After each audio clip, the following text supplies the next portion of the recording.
il y a eu des gardes mobiles qui étaient habillés, je me souviens, en foncé. Est-ce que c'était bleu marine ou noir, je ne me souviens plus, avec les casques, comme les casques de soldats, les guêtres, qui se sont installés quelques jours au Marbella, l'hôtel qui faisait le coin de la rue de la Marine et de la rue de la République, c'était celle-là à l'époque. Ils sont installés quelques jours, bon, point. Puis après, ils sont partis. Et un jour, qu'est-ce qu'on a vu arriver? Les motos allemandes qui sont passées. Il n'y en avait pas beaucoup d'ailleurs. On a dit, les Allemands arrivent. Bien. Et on est rentré à la maison.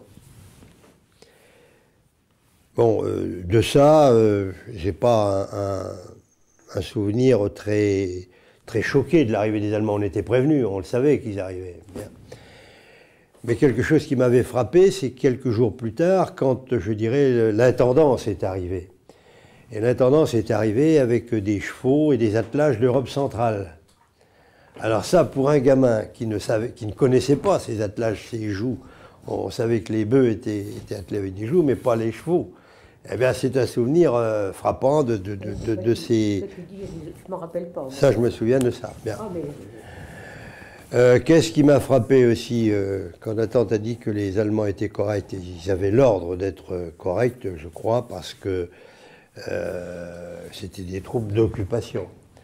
Mais on avait quand même peur, même nous gamins, on avait peur quand on voyait les fels de gendarmes avec leurs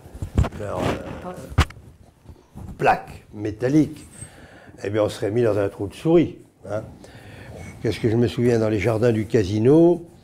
Je me souviens de les voir défiler et chanter et marcher au pas de loi. C'est quelque chose qui m'avait frappé, ça faisait partie de leur décorum.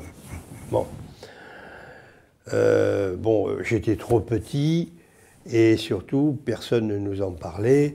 Je n'ai appris les faits de la résistance que beaucoup plus tard, après la libération. Voilà.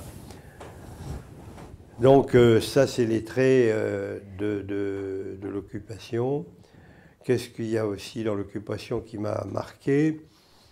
Ce qui m'a marqué, c'est par exemple un dimanche qu'on se promenait avec le grand-père Marsaudon. Je ne sais pas s'il y avait mon frère d'ailleurs. Et sur la promenade, en face de l'hôtel Océanique, il y a eu des tirs, il y a eu une alerte et des tirs, et une forteresse volante où un avion a été abattu. On l'a vu partir un peu en flammes. Hein.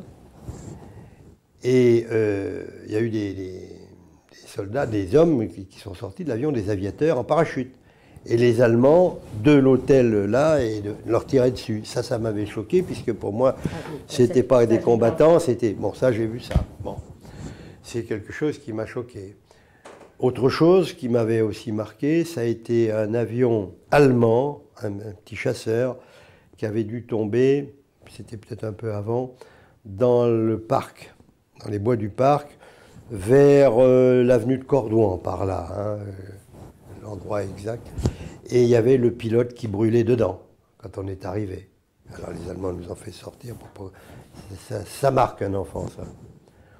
Bon, je me souviens très bien aussi d'une fois, j'allais à ma leçon de violon chez Gentil, et Monsieur Gentil, qui a été le directeur du Sporting Casino, d'ailleurs, qui pourrait être un témoin intéressant pour vous, Monsieur Gentil.